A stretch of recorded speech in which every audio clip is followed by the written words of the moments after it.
ضروری نہیں اچھی باتیں کرنے والا ہر انسان اچھا ہو۔ آج کل سازش کرنے والے بھی بہت میٹھا بولتے ہیں۔ بھروسہ کانچ کی طرح ہوتا ہے، ایک بار ٹوٹ جائے پھر چاہے کتنا بھی جوڑو چہرہ الگ الگ ہی دکھائی دیتا ہے۔ اللہ کے سوا کسی پر بھی بھروسہ مت کرنا، کیونکہ دنیا کاغذ یعنی پیسے کی دیوانی ہے، آپ کی نہیں۔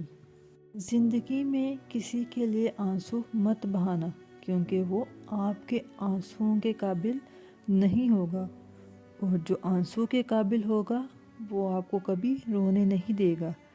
آج جسم میں جان ہے تو دیکھتے ہی نہیں ہیں لوگ، جب روح نکل جائے گی تو کفن ہٹا ہٹا کر دیکھیں گے۔ کسی نے کیا خوب لکھا ہے، وقت نکال کر بات کر لیا کرو اپنوں سے، اگر اپنے ہی نہیں رہیں گے تو وقت کا کیا کرو گے۔ قدر کرنی ہے تو جیتے جی کریں، مرنے کے بعد تو پرائے بھی رو دیتے ہیں۔ غرور کس بات کا کرتے ہو، آج مٹی کے اوپر تو کل مٹی کے نیچے۔